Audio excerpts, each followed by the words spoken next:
Hi, everyone. Thank you for joining us for today's Ask the Pet Food Pro. I'm Lindsay Beaton, editor of Pet Food Industry Magazine and the host of the Trending Pet Food podcast, and I'm going to be your moderator today. Ask the Pet Food Pro is a series of expert chats brought to you by Pet Food Forum and the editors of Pet Food Industry. You can find our content at petfoodindustry.com.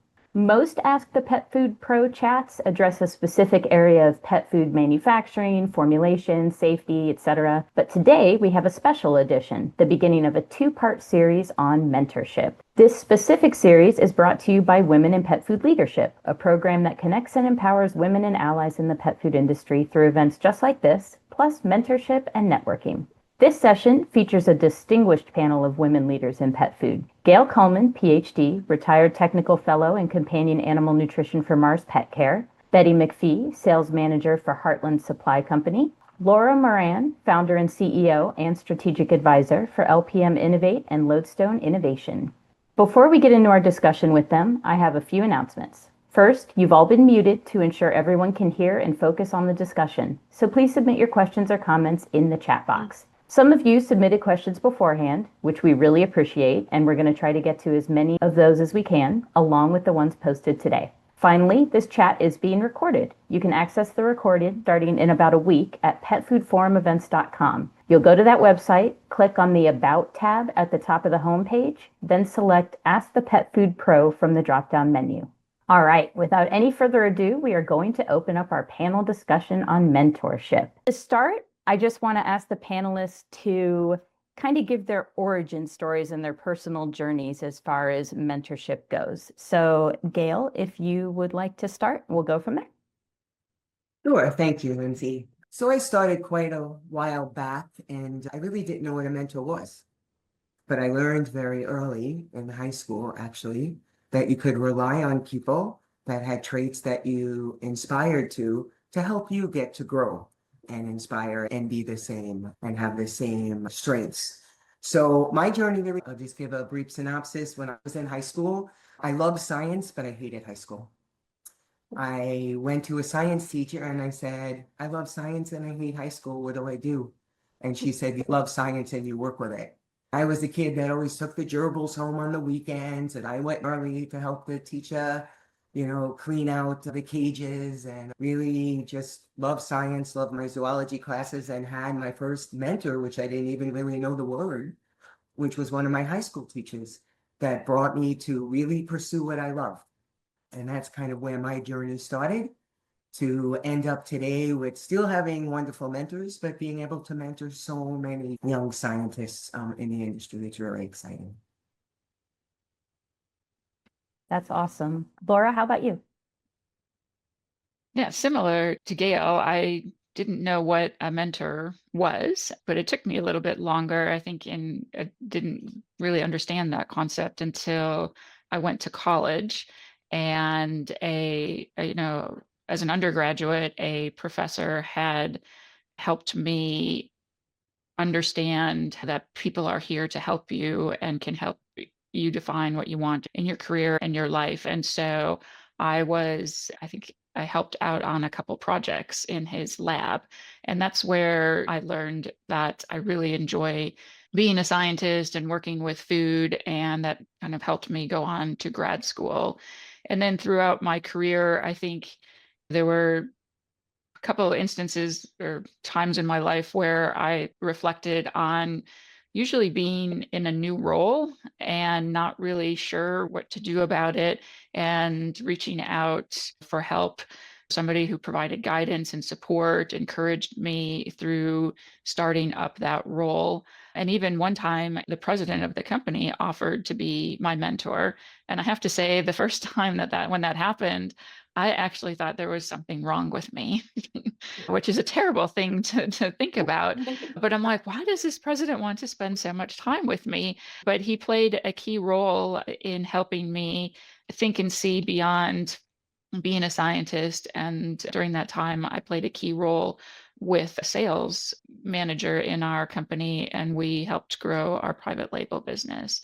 And then as my career evolved, similar to Gail, it was about giving back and finding ways to be a mentor or create opportunities within the company for others to be mentors. Thank you, Laura. We're going to have a lot to dive into in a minute here. But Betty, first, we want to hear your story. Sure. So similar, I think my first experience with having somebody mentor me was when I was starting in college. I had aspirations to go into political science, go into law school, maybe become a politician. And through school, I had a professor that came up to me and he said, I don't think this is what's going to be best for you. He said, you're too nice. He said, I don't think you're going to be able to do the kind of law that you are thinking you can do. And he was just very genuine. He wasn't doing it to be a guidance person, a mentor. He really said, take a step back and see what you want to do, not what somebody is expecting of you.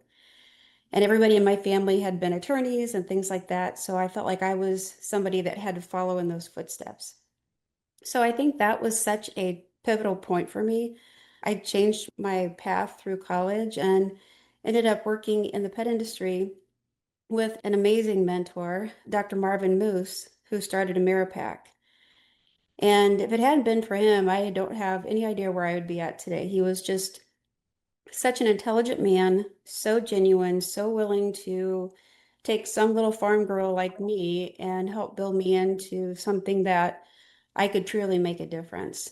And that's really what's guided me to help others too. Seeing how impactful that was, having somebody as a professor who had so many students to a PhD nutritionist who enjoyed every aspect of life and wanted to take people along with him. So it's been a great journey.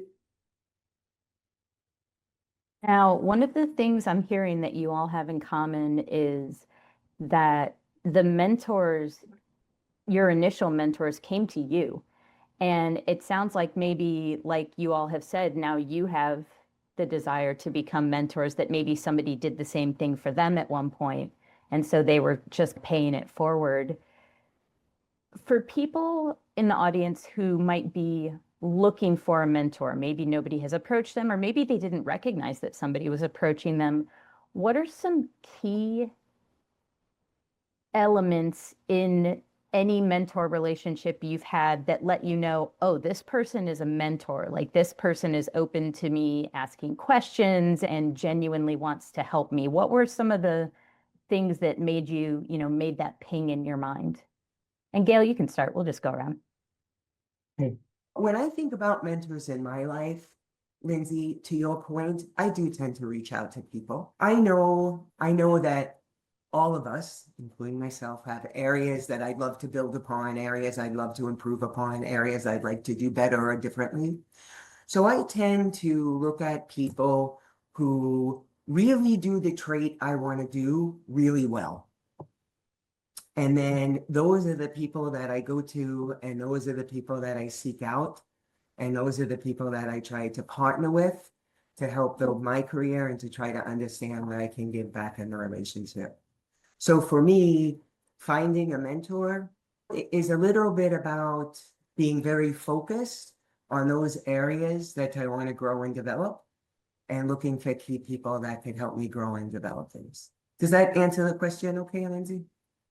Oh, absolutely. Laura, do Perfect. you have anything to add to that? Yeah, I just like to build upon that. So one of the things that I looked for in a mentor is someone who will challenge some of my thinking and help me grow. I think back to a time in my life where I was taking on a brand new global role in a company that wanted to transition from decentralized to centralized way of working. I reached out to the global senior vice president and said, hey, I know, this is all new to me. I know this is your organization and how you wanted to set it up. Can you help me ensure that I'm evolving the organization the way you envision it? So it was really two ways. One is about growing myself, because that was a big role change, but then it was also helping to ensure that I was on the right path. Betty, what do you think? So I think for me, one of the things that's so important is to, when I was looking at people that would be a good mentor, are people who are very rounded. So they may be very successful in business, And they're very fortunate in their private life too, that they do a lot for communities. They are a person who is very genuine and very humble. Because I think at the end of the day, you can have somebody that would mentor you in business, but that person has to be a good mentor outside of business as well. And so when I've looked at mentors, people who give to communities, people who are not afraid to volunteer their time, whether it's being at the Humane Society or if it's whatever the opportunity might be. But I think a mentor is somebody that is very grounded and very rounded in what they have accomplished in their own life. And I think that's so important. And that's what I try to do as well. So it sounds like all of you historically have looked for a combination of professional credentials along with like the ability to make a personal connection. Something about the pet food industry is that it has evolved over the decades. It used to be very male dominated, and women entering the industry 20, 30 years ago had a very different experience than women who might be entering the industry now. But it can still be very intimidating. I'm interested to hear your thoughts on how the industry has changed since you entered it and the role that mentorship has played. And then if you feel like it is easier to have a mentor now or find a mentor now than it was when you started, and the challenges that you guys went through.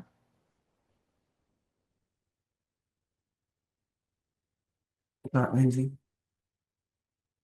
Go ahead, You Gail. go for it. Okay, Gail. sorry, ladies. So, being retired, I was brought into the industry quite a few years ago, and it was very male dominated. I actually started in school in the agricultural field, so it was very, very male dominated. And to the point of all three of us saying earlier, we didn't even know what mentors were younger. So I'd say one of the biggest things that I see that really has evolved in our industry is the willingness and the capability and the kindness for people wanting to be mentors and mentees both. So I think that's one thing that's very helpful. I also had a lot of trouble when I first joined into the industry with my communication style. So I'm very direct, and at that time period, women were not very direct. In fact, women probably shouldn't even have spoken. So I'm joking, but it was very hard for me to sit in a very important meeting, a technical meeting, or a team meeting, or a meeting with management, and really have a voice at the table. That was a difficult challenge, I think, back in the day. I was actually at Procter & Gamble, and there was a vice president in another division that was female, and I would watch her operate, and she was amazing. She would be with a whole room of men, and she'd be able to communicate clearly, drive her point, get people to really listen and question and build upon. And I was so impressed by her. And I began working with her in a mentor relationship. And I said, when I went into the relationship, I said to her, gee, I think I have to change because I'm not really having a good voice at the table. I'm too direct. And she said to me, stop thinking about changing yourself. She said, take your talents, take your skills, leverage them, learn how to use them properly, which was probably one of the best pieces of advice I think any mentor has ever given me. And I did, and I worked with her, and I sat through meetings with her, and I can't say that I wasn't very pleased throughout my career about my abilities to continue to grow and be promoted and have a voice at the table.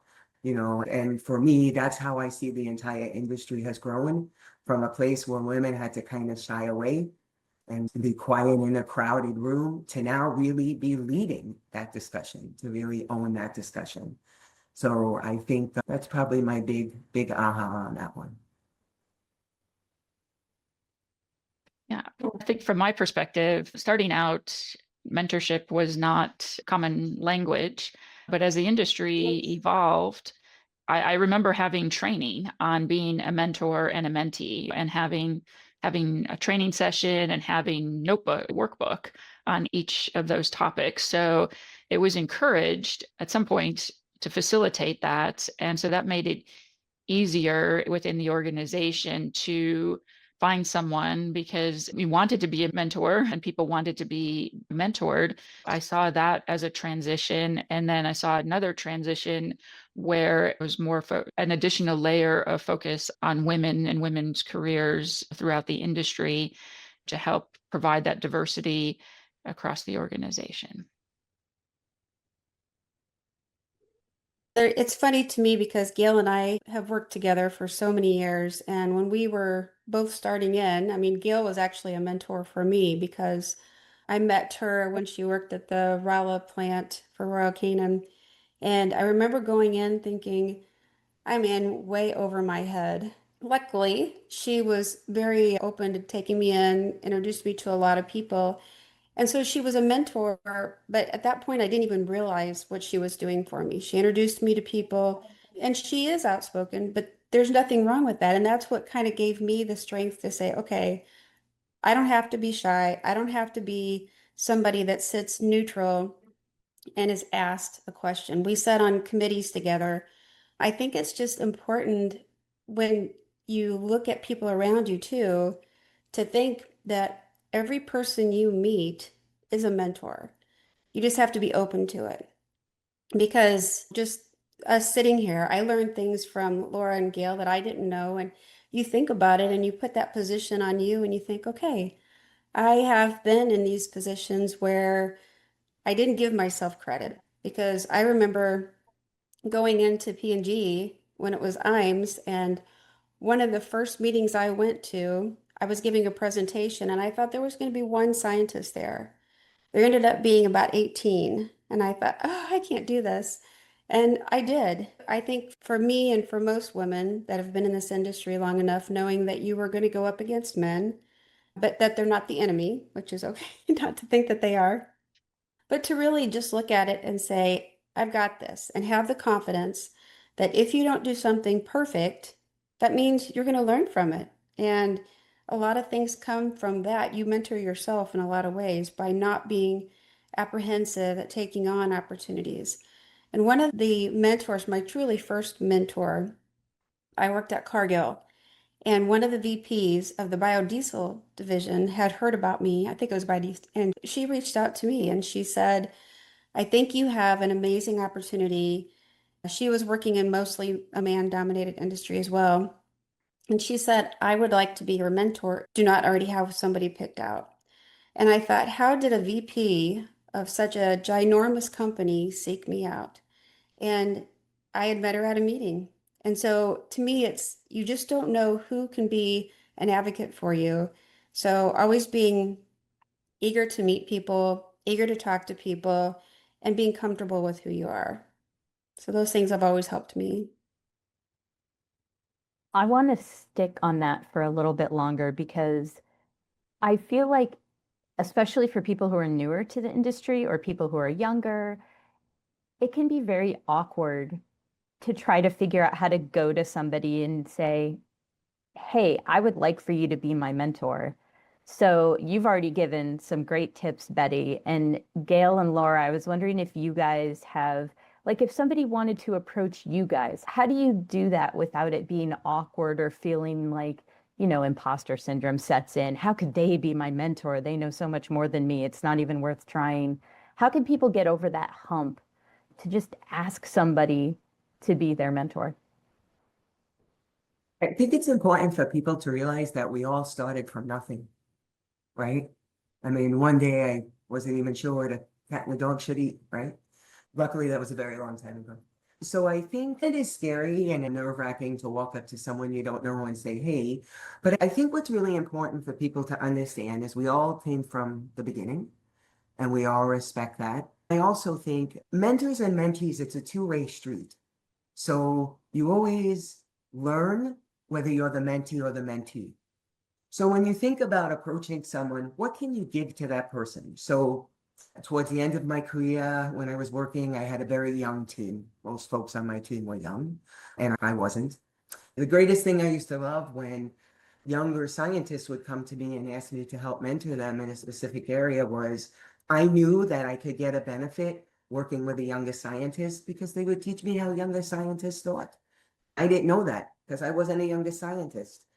So I think it's important to know while it's scary for you to approach a mentor, it's probably just as scary for the mentor to approach the mentee, because everyone's trying to figure out how they can grow and learn, because it is a two-way street, I guess you can call it. So I hope that's helpful. And I hope that takes some of the fear away from being able to approach at least Laura, Betty, and myself, that's for sure. Oh, what a great story there, Gail. Yeah, I think from my perspective, walking up to somebody and saying, "Will you be my mentor?" Yeah, that might seem a bit awkward. It might be a way to frame it "Hey, I'd really like to learn from your journey," and approach somebody that way, because then that kind of creates a natural dialogue around like what you want to learn, and then you're in a way you're complimenting the person you're approaching about their journey. And I just have one piece of advice here, and it's a bit personal. It's like, don't wait and think, "Oh, I'm going to do this at another time." Because there was a woman I admired a lot at Mars, and she was in supply chain and a big global job, traveled all over the world. I'm like, what? She doesn't have time for me. And then later, when I went on to a startup company, I moved into supply chain, and I was like, wow, now's the time. Unfortunately, she passed away like 2 weeks before that. And then I learned that she had grown up like only 10 miles from where I grew up. So it could have been a really great mentorship and a great relationship had I just not had the fear of approaching this person so much earlier in my life. So don't repeat that, and go out there and just do it. Now, so far we've been talking about positive experiences with mentorship, and we have a question from the audience that I think is really worth addressing.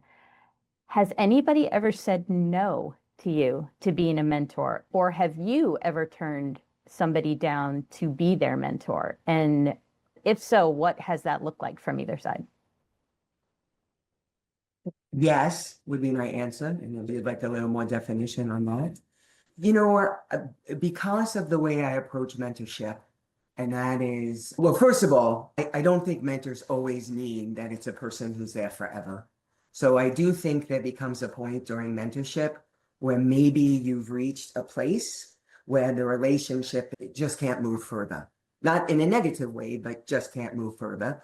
And sometimes you break off with a mentor, and that's an okay thing. That's a practice that happens. But for me, because I tend to focus on what I believe people have strengths in that I want to leverage and learn, I've approached, once in my life, I only have one example. I approached a woman, and I thought she did a great job of kind of work-life balance. And it was during COVID. And I was struggling during COVID because, being of the old school, I never worked from home. And then suddenly one day I had to work from home, and I didn't know what that was like. So I just worked constantly because I didn't know how to work from home. Like, I'm home all the time. So I guess if I'm working from home, I'm working all the time, really bad. And I burnt myself out, and I approached the person and I said, "Hey, you do a great job of this work-life balance doing working from home. I'd love if we can just sit for a while and you can help coach and mentor me on how I can be better." And she looked at me and she said, "I may be showing you that, you may visibly see that." She said, "But trust me, I'm a wreck. I don't know how to manage my life home." She said, so I don't think I'm the right person for you." And that was okay. So for me, it's okay that it doesn't work. Most people don't get hired on every job interview they go on either, right? But you learn and you build. So every time you approach someone, that takes a little bit of the fear away, whether the fit is good or not. So I encourage you to keep going, and I think it's okay if it just doesn't work out.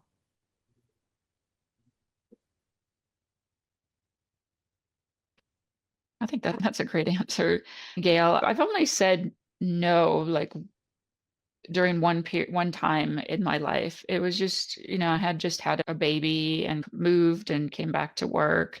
And I think knowing yourself and knowing what your capacity is it was just too much. It was too much at that time for me to be able to help someone at that point. And I think that's okay too. There's a time and place for all of this, and making sure in my mind that I could do a good job. And I think maybe similar to Gail's example, there's like, I just didn't feel at that point in my life, I was kind of surviving and giving more of myself at that time just wasn't an option. It was a hard thing to do and bad about it for a while. And then the person moved on and chose somebody else. So I think it was okay in the end. Well, for me, I think it's been interesting. I've had quite a few people that I've mentored, and it's at different levels. And similar to Gail and Laura, you have to really put yourself first because you can't be a good mentor if you don't. And whether you have a baby or it's COVID or whatever it is, you really have to put yourself in a position where you know your limits. And I think there's been a couple of wonderful people that I was able to mentor, and it wasn't the opportune time for me, but looking at them, I knew they needed it. And so I went in saying, I'm pretty limited on my time, but we will have a call as often as my schedule would allow or theirs. And I worked through it for them. And I think sometimes you do have to say no. And there's probably times in my life that I might, but I think at the opportune times where I had the opportunity to be a mentor for somebody that I didn't think I really had time for, just giving them the transparency and being honest with them that I can only give you so much, but clearly you need somebody right now to be an empowering person in your life. So I'm going to help you whichever way I can. And I think that was the best I could do. And it ended up, we didn't have a long mentorship, but I felt like it was what was needed at the time. And to me, that was what was really important, is to not always think about what you're going to get out of it, but what you're giving for it too. I think there's an aspect of honesty that we should address. And if anybody in the audience is looking to be a mentor, or they're in a position where they might ask to be a mentor, you guys have all been mentors, you've all been mentored. How do you balance that, especially for professional-based mentorship? How do you balance giving professional advice with being able to say, like the person Gail asked, oh, I'm not managing it all, I'm a hot mess, you don't want advice from me? How do you figure out that line? And is that normal in a mentor-mentee relationship, where sometimes it's appropriate to go a little beyond the professional and be humanized by the person you're mentoring? Or if you're a mentee, to give a little bit so that they can see the full picture of things? I think that you can have mentors for lots of things. I don't think it's just your professional career, although we're really here to focus that today because we're focused in pet food industry. But I had a coach one time who told me, pick 5 people in your life you can say anything to and they can say anything to you. And have those 5 people and know those 5 people and write those 5 people down in a book and leverage those 5 people when you need to. And I never had formal mentoring relationships with those people. But that was a great piece of advice, because whether it was a personal aspect, whether it was a professional aspect, whether it was a crisis with my family, whatever, I was able to rely on someone to talk to. It's hard sometimes to balance professional, personal, but my point is it's okay to have lots of people to rely on. So if you ask me to be a mentor for help you build some professional trait, but I'm not the same person that you want to talk to about your baby keeping you up all night, how do you deal with that? It's okay to have another mentor.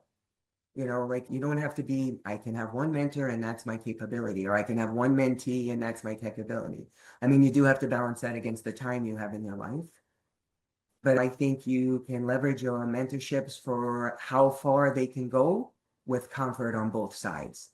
And when the comfort's not there anymore, it's okay to have a second, third, fifth mentor.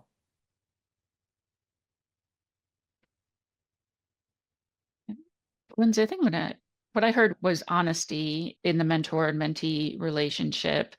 And I think I'm going to come at it a little bit differently than Gail, is that when you're mentoring or working with someone, I think there's a level of empathy and a level of understanding, is how open is the person to receiving feedback, because you don't want to go in with hot and heavy, boom, boom, boom. This is how you need to change, because they might not be ready for all of that. So it's a way of thinking things through in baby steps, of understanding where the person is and where the person is on the scale of change, right? And then just kind of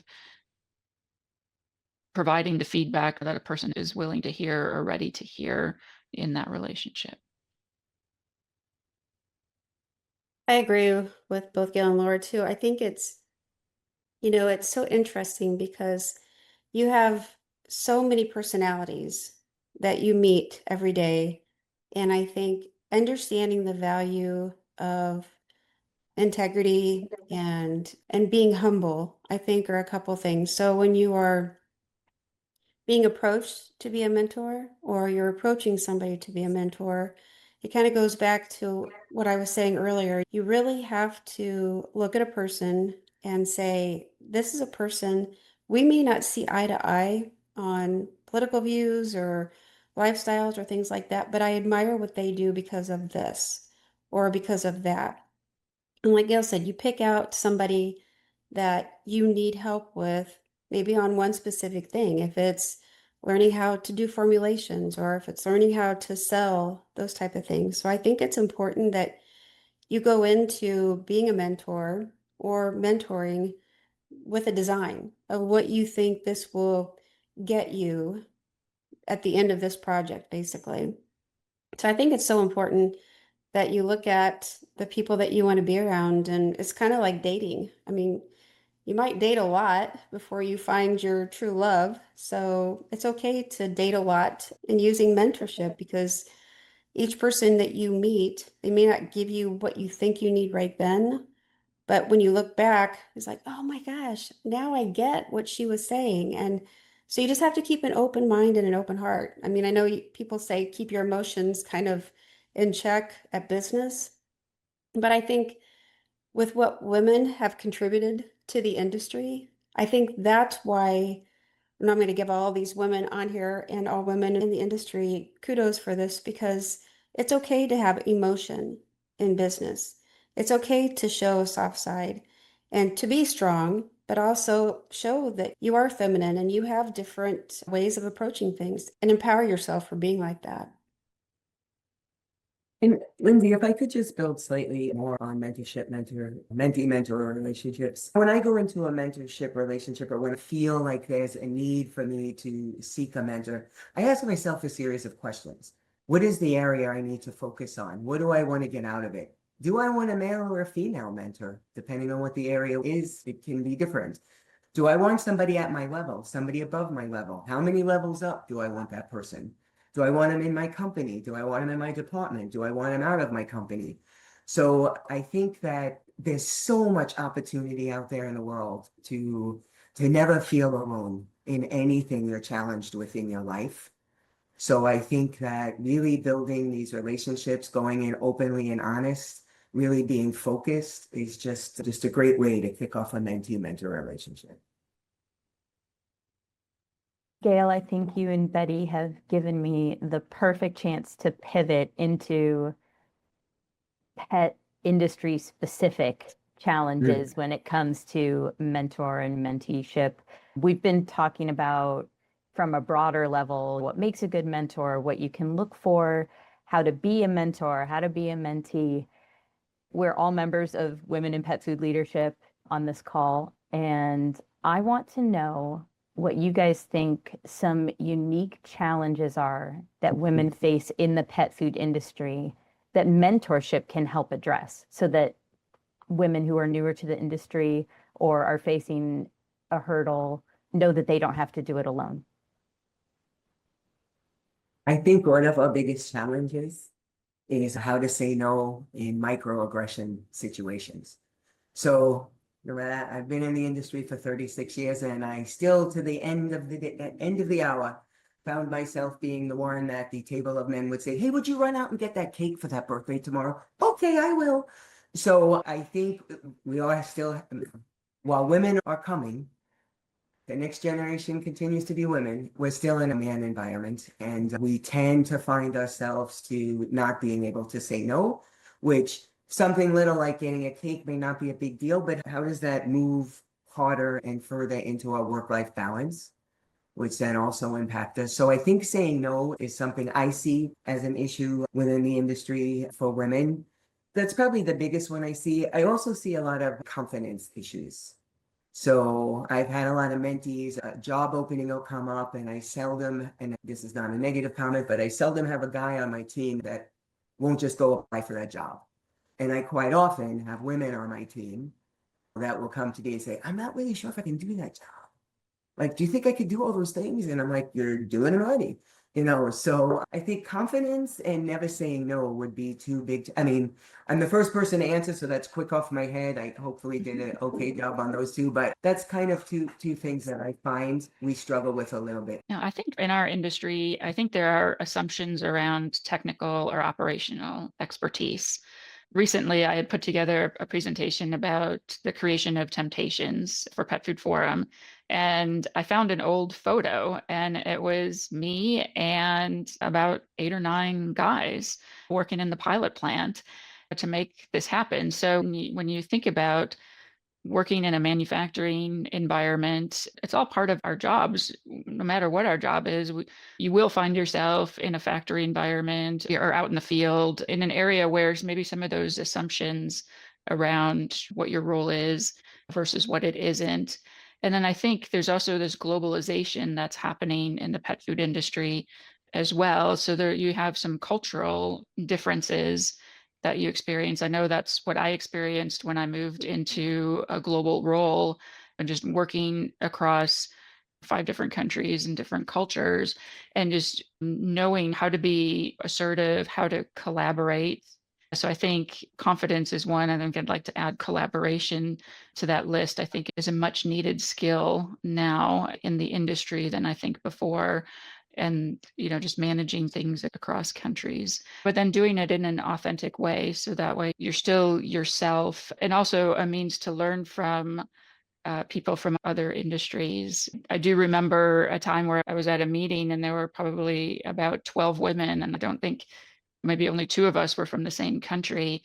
And we had the most amazing conversation. I can still feel the energy from that today, a decade later. We all had the same challenges of working in the industry. I think I'll just leave it at that and let Betty add on to that. Well, I think both Gail and Laura have very good points on that. When I started in the industry, it was just a few women. There was maybe 4 or 5 women, Gail included, that I was in the same circle with. And the challenge was then is we were younger, obviously, but people looked at us almost like a servant type role because, like Gail said, they would ask you to go get a cake for somebody's birthday.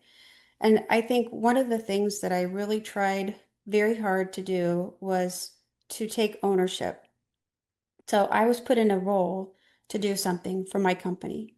So clearly the company that I was working for felt I had the ability to do it.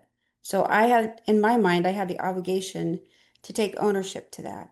So with time, I got to the point when somebody would say, oh, Betty, you take notes, or you share your notes with everybody, and then we'll let you know if we need to add more. And taking ownership and having confidence are 2 things that really helped me with that. When somebody would say that to me, I would say, you know what? Why don't we all put our notes together and everybody can read them, as opposed to me just sending you my notes? So putting it back on people, not in a confrontational way, but just letting people know that I'm not your secretary. I'm here for a purpose, just as you are, and being respectful. But I think that's what has changed so much now. I think people know that you have to be more tolerant, whether it's a man or a female in a role, and be more accepting. And I think that's one piece of advice that I would ask for many people to take, is to take the ownership of being the best person you can be, and absolutely asking to be involved in anything. So if you're sitting in a meeting with a bunch of men or women at a group and you're at a manufacturing facility, be the first one to say, hey, I would love to go out on a tour and see the facility. be that first person, be the one that is eager to show that you're open to learning anything. And I think those points will go a long ways because the industry has shifted.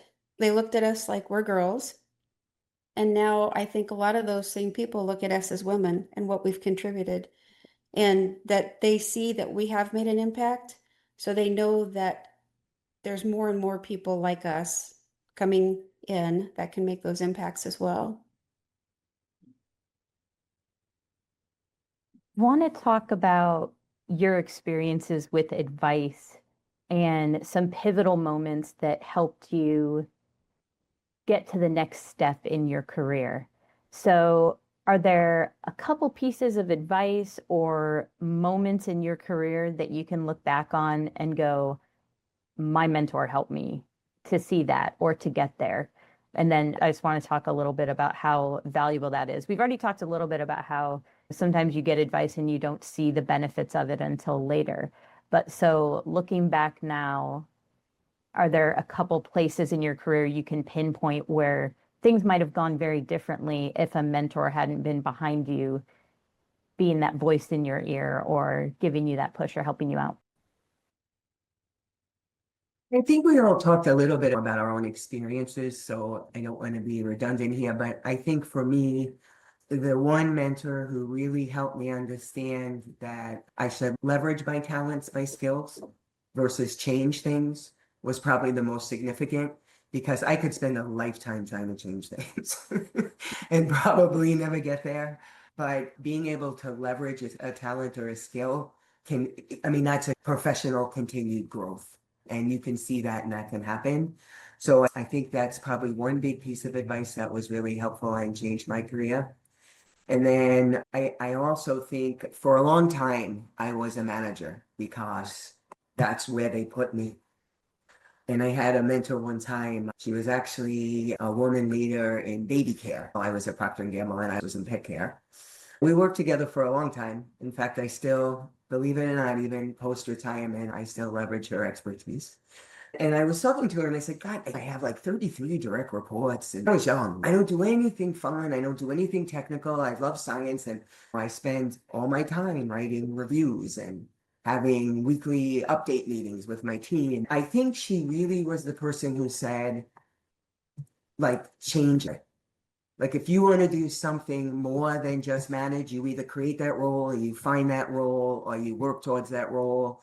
And I actually have been successful multiple times doing that. One of my successes was in the role I'm talking about, where they were able to split my direct reports. And I had also some technical nutrition leadership responsibilities that let me get back into the lab, so to speak.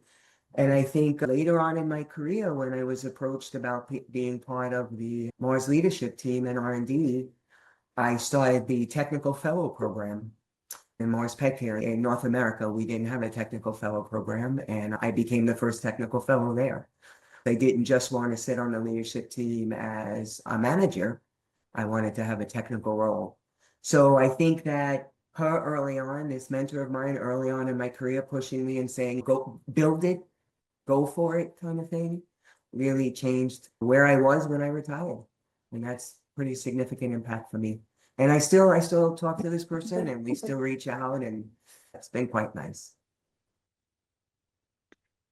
I think for me, a pivotal piece of advice I received was right before I took on this very large global role.